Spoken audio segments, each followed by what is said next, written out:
BBPBAT merupakan Balai Besar Perikanan Budidaya Air Tawar Sukabumi yang berlokasi di Kota Sukabumi sekitar 112 km arah tenggara Jakarta, menempati area perkolaman, lahan sawah, kebun, perkantoran, laboratorium, wisma tamu, serta sarana pendukung lainnya. Air yang dimanfaatkan berasal dari sumber air tanah serta air permukaan Sungai Panjalu dan Sungai Cisarua.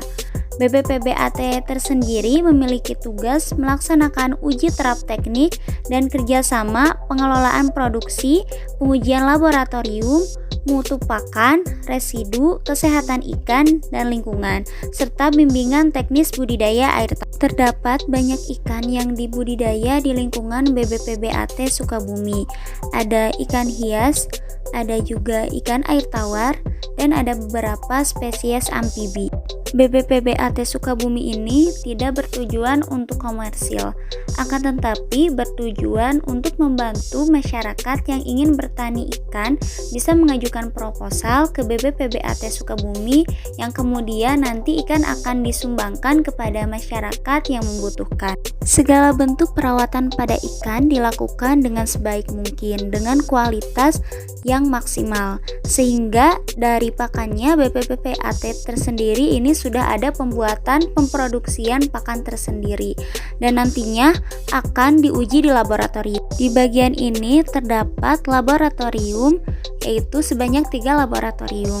Laboratorium yang pertama yaitu laboratorium kesehatan ikan, yang kedua ada laboratorium kualitas air, dan yang ketiga ada laboratorium untuk pemeriksaan nutrisi pada pakan ikan, sehingga nantinya untuk kualitas air, kesehatan ikan, dan nutrisi pakan betul-betul diperhatikan karena ada bagian pengujian khusus sebelum air maupun pakan itu diberikan kepada ikan. Di bagian ini merupakan bagian untuk hatchery ikan lele. Hatchery merupakan bagian untuk menyimpan benih-benih ikan sebelum ikan siap untuk dimasukkan ke area kolam yang lebih besar. Kemudian terdapat hatchery ikan hias, yaitu yang pertama ada ikan hias melfish. Ikan hias melfish ini dibudidayakan juga di BBPBAT Sukabumi. Lalu ada beberapa ikan koi yang masih kecil di sebelah ikan melfish. Ikan koi ini ketika sudah siap akan dipindahkan ke kolam yang berada di kawasan luar, yaitu kolam yang lebih besar.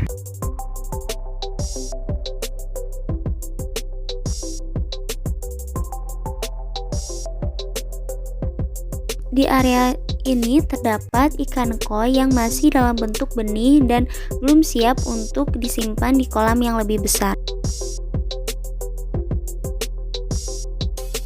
Terdapat ruangan untuk hatchery ikan hias koi. Akan tetapi selain ikan hias koi terdapat juga ikan arwana. Nah, di sini juga terdapat beberapa pamflet yaitu berisi tentang cara pembudidayaan ikan yang baik dan benar.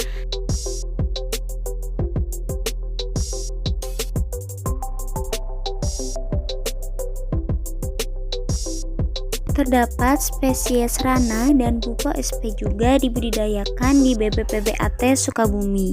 Ke tahap produksinya itu gimana Bapak? Ikan Butuh waktu berapa lama? untuk ikan apa dulu? Ayo, nanti kan itu tuh tiap Dari ikan hias itu beberapa koi aja, Bapak. ikan koi ya. Jangan ikan koi tuh ya, ikan koki aja ya. Ikan koki itu biasa dari kecil sampai indukan itu biasanya 7 bulan. Nah, 5 bulan itu si betina sama jantan itu bisa dipijahkan. Nah, anaknya sama juga nanti 5 bulan atau 7 bulan itu udah bisa dipijahkan. Nah, pendederan pertama biasanya 21 hari. Nanti udah pendederan 21 hari si si anakan bisa dipindahkan ke kolam B. Itu lamanya 30 hari.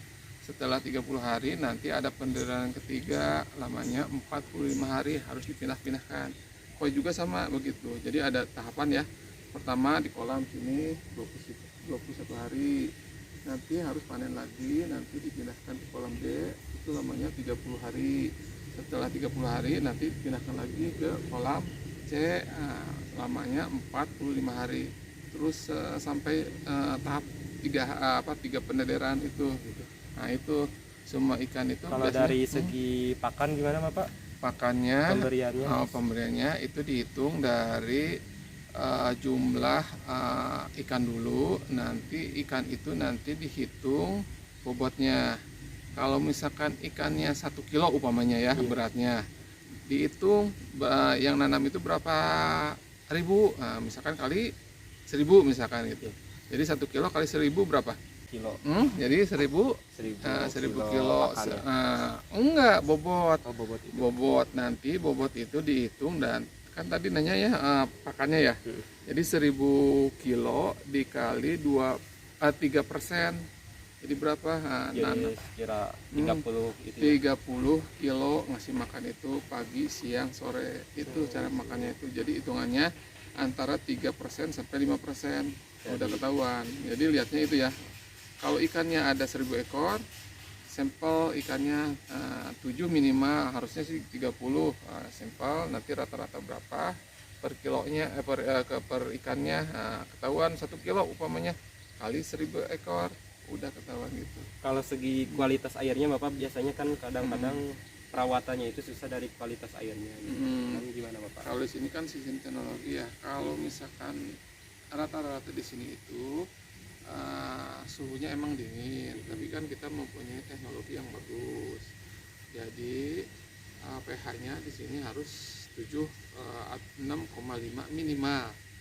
Minimal ya, 7 itu bagus ya, gitu. Jadi pH itu harus 7, minimal 6,5.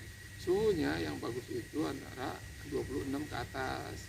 Nah di sini 26 ke atas itu biasanya siang sampai sore. Kalau pagi biasanya 22 derajat Celcius. Nah itu. Baik Bapak, satu lagi pertanyaan terakhir. Kalau misalnya ikan ini kan udah dipanen nih, biasanya ikan ini dijual kemana atau di kemana? Faktor BPAT bukan faktor bisnis ya. Jadi kalau balai sini fungsinya untuk membina petani, terus untuk memberikan petani itu di mana petani kekurangan ikan bisa di sini minta dengan alasan membikin dulu proposal, nanti kita dari balai memberikan ke petani. Tujuannya itu. Adapun misalkan penjualan, kalau di sini misalkan banyak bisa dijual untuk ke masyarakat. Tujuan kita itu bukan untuk komersil, itu aja. Ke edukasi aja Pak. Itu ya. Terus Pak, udah, terima kasih Bapak. Iya, sama-sama. Di bagian ini terdapat 2 jenis ikan nila. Yang pertama yaitu ikan nila sultana, yaitu ikan nila seleksi unggul Salabintana. Untuk yang kedua ada ikan nila gesit yang di bagian hatchery atau masih dalam bentuk pembenihan. Di area depan hatchery ikan nila terdapat berbagai jenis ikan koi. Nah, ikan koi ini berasal dari Jepang, sehingga penamaannya juga didasarkan pada bahasa Jepang tergantung dengan corak dari tubuh ikan koi ini.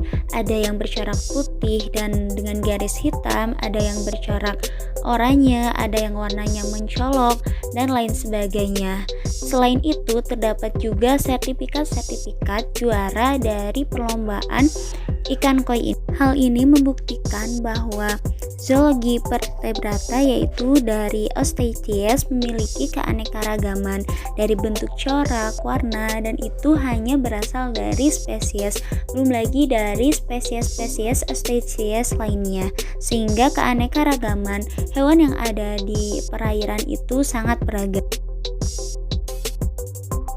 Di bagian ini terdapat kolam besar yaitu yang akan dimasuki oleh ikan yang sudah siap dari hatchery, yaitu yang telah melewati pendederan dan lain sebagainya, nanti akan dipindahkan ke kolam besar untuk perkembangbiakan selanjutnya. Di bagian ini kolam langsung terkena sinar matahari dan juga memiliki warna yang keruh dan juga kedalaman yang cukup dalam sehingga saat pengambilan video atau gambar ikan tidak terlalu terlihat jelas sehingga hanya tampak bagian atasnya saja.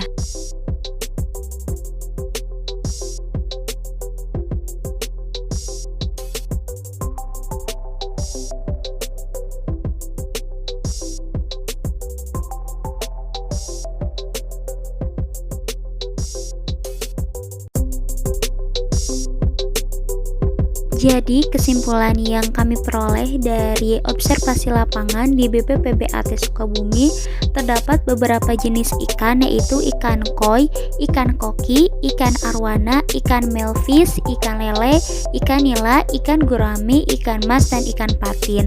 Akan tetapi beberapa ikan tidak terlihat atau belum ada ketika kami sedang melakukan pengamatan dengan 2 spesies amfibi yaitu kodok dan katak. Terdapat setidaknya 3 faktor yang mempengaruhi perawatan pada ikan.